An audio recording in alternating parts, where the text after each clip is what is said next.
In 1950, only 11% of China's population inhabited urban areas. At that time, China had about 600 million people. By 2011, more than half of China was living in cities, and many of these big cities.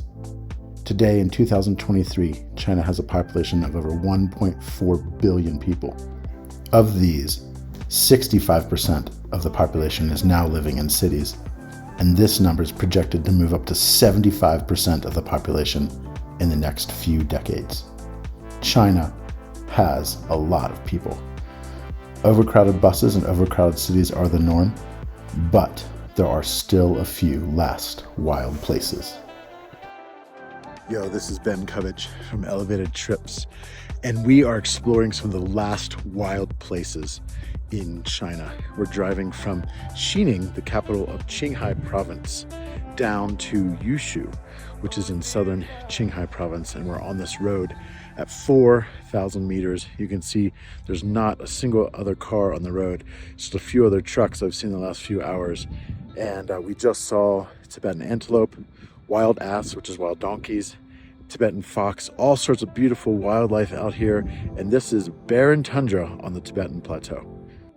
You can see the road out here. Whew, it's just chilly. It's freezing cold, snow everywhere. It is October 5th, October holiday. And if your car were to break down out here, you'd be in serious trouble because there's not that many people out here that are going to be able to help you. So this is a barren land. Tibetans live out here, in tents out here, and they herd their yaks in this wilderness on the Tibetan Plateau. And that's about the only form of life that moves around on this tundra. And we're going to be exploring this highway going down to Yushu today and the beautiful mountains surrounding one of the last wild places in China, Yushu in Qinghai province.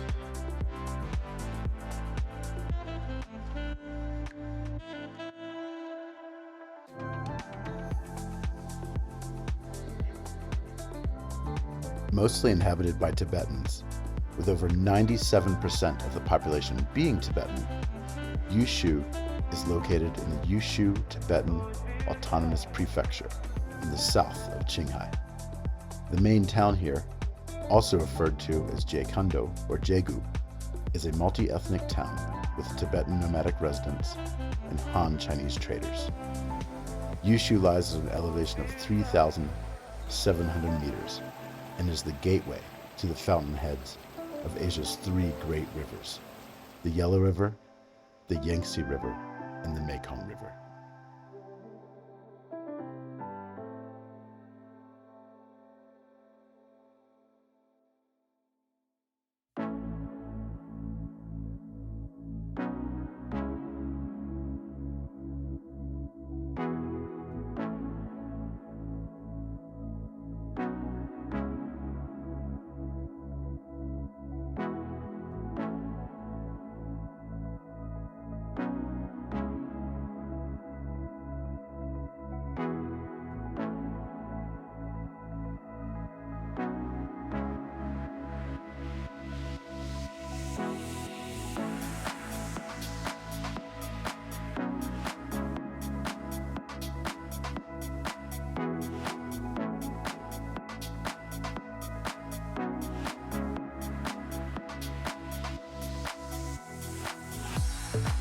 We have made it to Yushu, and it is another sunny, incredible, beautiful day.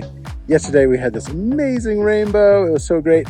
We've come up to this valley at 4,800 meters. It's really high. Even just walking a few hundred meters, I'm like, whew, out of breath. Gotta take it really slow.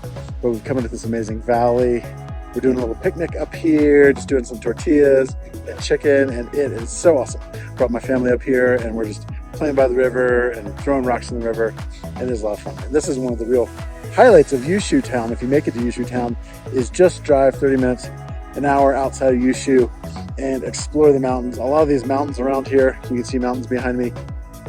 These mountains like back here, kind of in the distance, back there in the clouds, those are probably 5,000 meter mountains, and most of those mountains probably are not even named, which is crazy. In America, if you had a 5,000 meter mountain, for sure, it'd have a name and it'd be one of the tallest points. In fact, it'd be the tallest point in the Alaska area. But here we are, surrounded by 5,000 meter mountains. Most of them have never been named. A lot of them have never been climbed by anyone significant, but nomads herd their yaks up in these places, in these green hills here. You can see this is the wild roaming lands for nomads who have hundreds of yaks to take them around Qinghai province.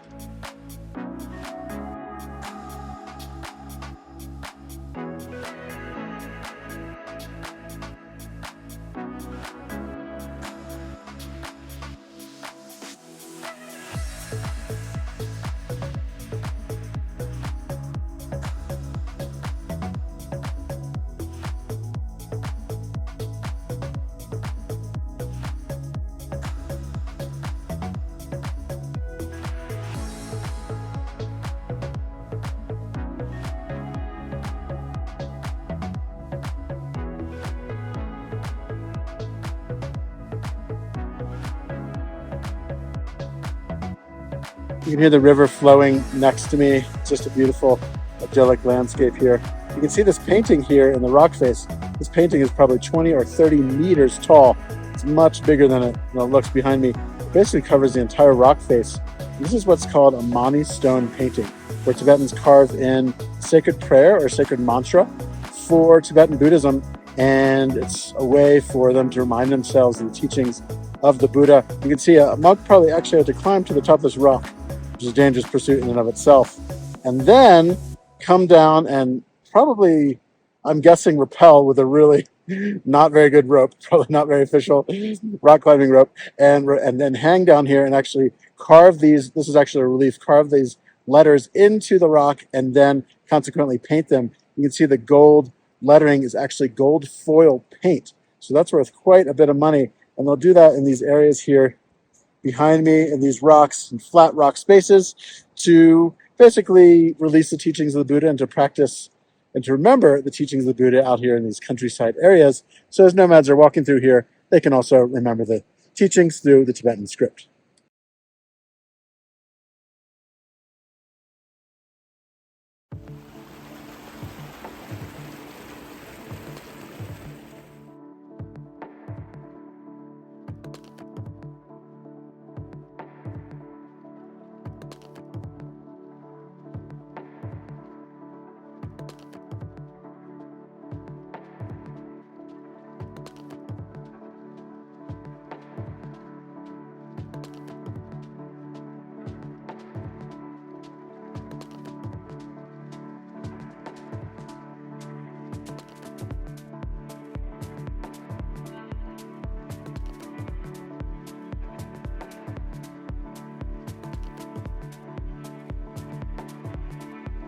Okay, we've come upon this cave here in the middle of the rock as we're hiking up the mountain.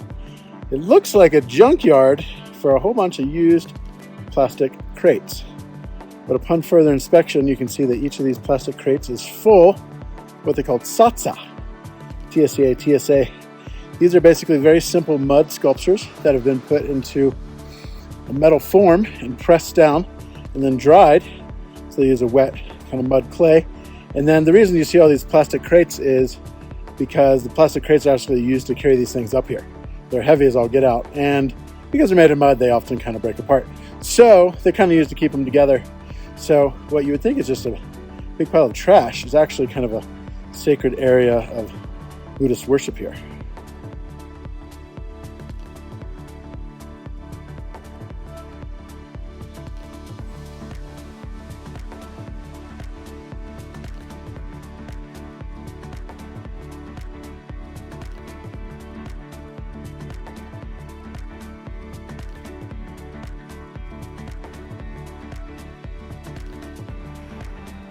Whew.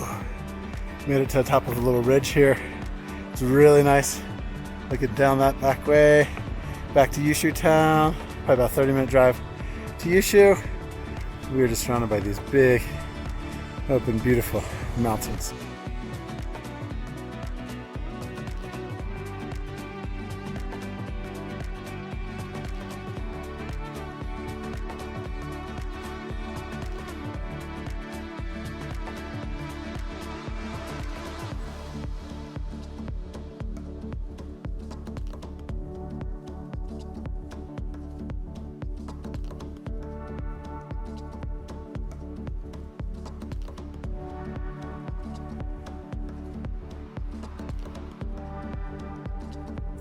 So, me and my son Bear Titan are up here climbing the mountain. Hey, what's up, Bear? How you doing?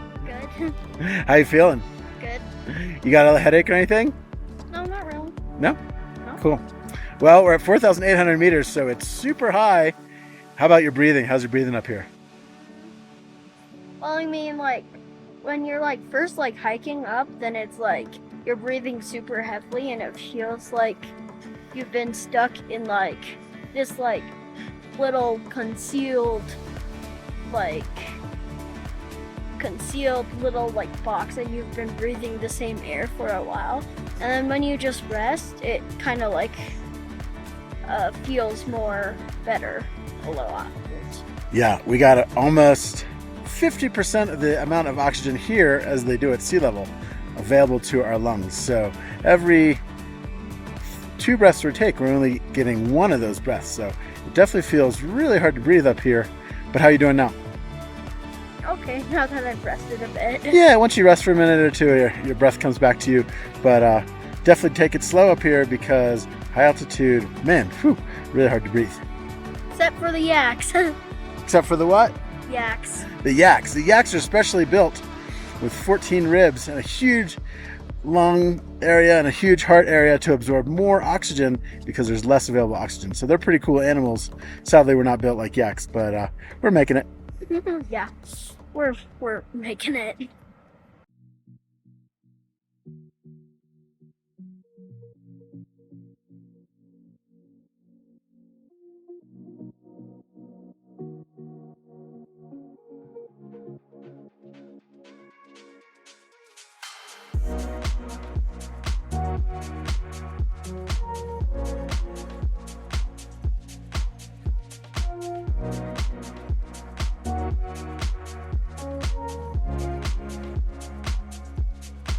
All right, Phoebe, tell us about what you've done today.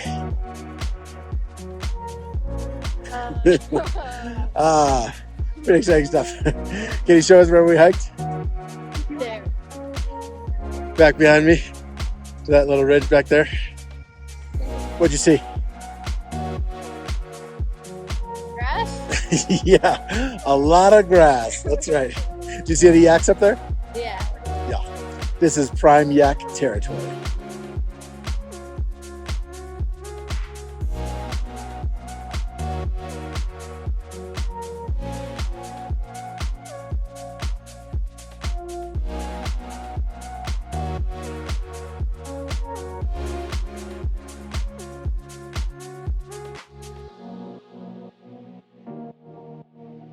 This is Ben Cubbage from Elevated Trips, coming at you from Yushu on the Qinghai province, Tibetan Plateau, and subscribe to our channel.